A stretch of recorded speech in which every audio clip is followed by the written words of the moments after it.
வணக்கம் நண்பர்களே, எங்கள் யூடியூப் சேனலான மக்கள் எக்ஸ்பிரஸ் 24க்கு வருக. இன்று 2026 தமிழ்நாடு சட்டமன்ற தேர்தலுக்கான கருத்து கணிப்புகளை பற்றி விவாதிப்போம். 2026 தேர்தல்கள் இன்னும் வெகு தொலைவில் உள்ளன.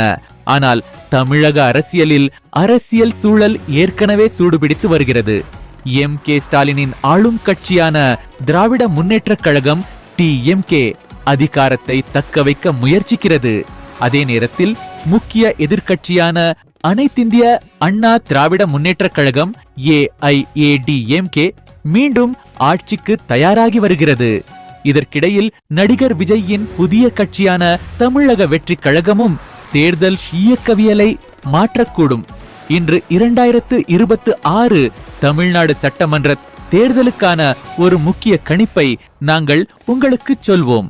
அதாவது, இப்போது தேர்தல் நடத்தப்பட்டால் யார் அரசாங்கத்தை அமைக்க முடியும்? தமிழ்நாடு சட்டமன்றத்தில் மொத்தம் 234 இடங்கள் உள்ளன. மேலும் அரசாங்கத்தை அமைக்க 118 இடங்கள் என்ற மேஜிக் எண் தேவை. அரசியல் ஆய்வாளர்களின் சராசரி மதிப்பீடுகள் மற்றும் பல்வேறு தேர்தலுக்கு முந்தைய கருத்து கணிப்புகளின்படி தற்போது போட்டி முக்கியமாக 2 கூட்டணிகளுக்கு இடையே இருப்பதாக தெரிகிறது. ஒரு புறம் திமுக கூட்டணி, மறுபுறம் அதிமுக தேஜேய கூட்டணி. சராசரி மதிப்பீடுகளின்படி இப்போது தேர்தல்கள் நடத்தப்பட்டால் தொகுதி கணக்கீடுகள் இப்படி இருக்கும். திமுக கூட்டணி தோராயமாக 125 இடங்கள்.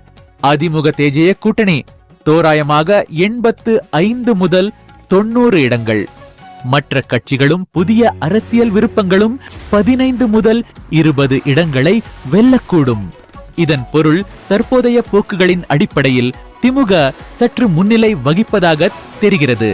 அரசியல் ரீதியாக வேறுபட்ட பகுதிகளில் ஒட்டுமொத்தமாக தமிழ்நாட்டை பார்த்தால் படம் தெளிவாகிறது. முதலில் தலைநகர் சென்னை மற்றும் அதை சுற்றியுள்ள பெருநகர பகுதியை பற்றி பேசலாம். இந்த பகுதியில் மொத்தம் 16 இடங்கள் உள்ளன.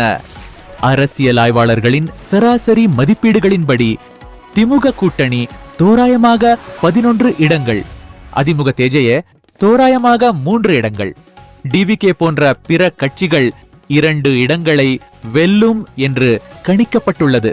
தலைநகர் மற்றும் நகர்ப்புறங்களில் திமுக இன்னும் ஆதிக்கம் செலுத்துவதாக தெரிகிறது என்பது இதன் தெளிவான உட்குறிப்பு. இப்போது வட தமிழ்நாட்டை பற்றி பேசலாம். இந்த பகுதி தோராயமாக 78 இடங்களை கொண்டுள்ளது மற்றும் ஒரு முக்கிய தேர்தல் போர்க்களமாக கருதப்படுகிறது. இங்கே மதிப்பீடுகள் பின்வருமாறு: திமுக கூட்டணி தோராயமாக 44 இடங்கள், அதிமுக தேஜேயே தோராயமாக 28 இடங்கள், மற்றவை அல்லது DVK தோராயமாக 6 இடங்கள். தேர்தல் முடிவை தீர்மானிப்பதில் இந்த பகுதி முக்கிய பங்கு வகிக்கிறது. மேற்கு தமிழ்நாடு, அதாவது தொழில்துறை மண்டலம், கோயம்புத்தூர், சேலம் மற்றும் ஈரோடு போன்றவை. இந்த பகுதி நீண்ட காலமாக அதிமுகவின் கோட்டையாக கருதப்படுகிறது. கணிப்புகள் இங்கே: திமுக கூட்டணி தோராயமாக 20 இடங்கள், அதிமுக தேஜேயே தோராயமாக 32 இடங்கள், மற்றவர்கள் அல்லது DVK 5 இடங்களை வெல்லும் என மதிப்பிடப்பட்டுள்ளது. அதாவது மேற்கு தமிழ்நாட்டில் அதிமுக வலுவான பிடியை பெற்றுள்ளதாக தெரிகிறது. இப்போது தஞ்சாவூர், திருவாரூர் மற்றும் நாகப்பட்டினம் போன்ற மாவட்டங்களை உள்ளடக்கிய காவிரி டெல்டா பகுதியை பற்றி பேசலாம். இந்த பகுதி பாரம்பரியமாக திமுகவின் வலுவான கோட்டையாக இருந்து வருகிறது.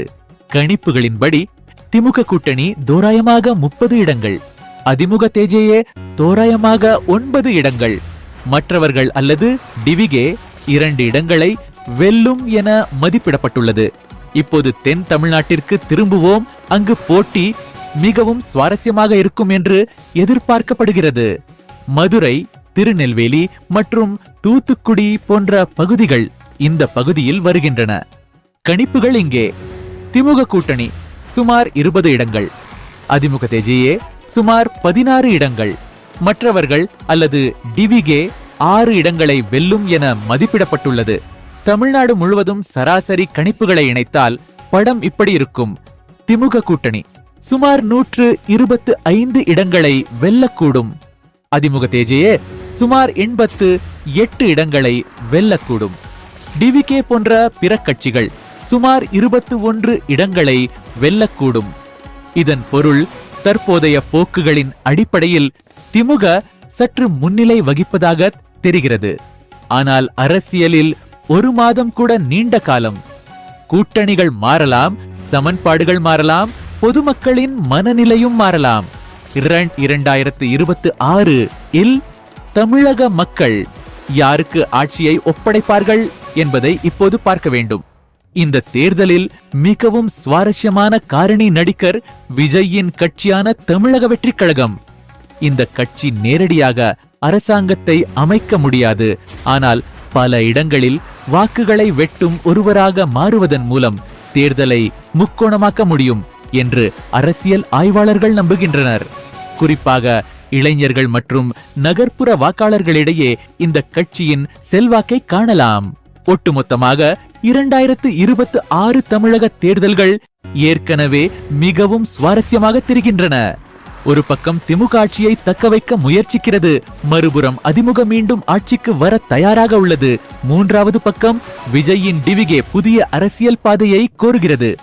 எம்.கே. ஸ்டாலின் மீண்டும் ஆட்சிக்கு வருவாரா, அல்லது அதிமுக மீண்டும் தமிழக அரசியலுக்கு வருமா, அல்லது நடிகர் விஜய் தேர்தல் சமன்பாட்டை மாற்றுவாரா? இதற்கான பதில் 2026 தேர்தலில் காணப்படும். தற்போது அரசியல் சூடுபிடித்துள்ளது, சமன்பாடுகள் உருவாகி வருகின்றன. மேலும் தமிழக மக்கள் அடுத்த அரசாங்கத்தை தீர்மானிப்பா. இந்த வீடியோ உங்களுக்கு பிடித்திருந்தால் தயவு செய்து லைக் செய்யவும். எங்களை ஆதரிக்க நாங்கள் ஒரு புதிய சேனல். தயவு செய்து எங்களை ஆதரித்து 10,000 சந்தாதாரர்களை விரைவில் அடைய உதவுங்கள். சந்தா பொத்தானை கிளிக் செய்வதன் மூலம் இதை செய்யலாம். இது போன்ற அரசியல் மற்றும் தமிழ்நாடு செய்திகளை நான் தொடர்ந்து உங்களுக்கு கொண்டு வருவேன்.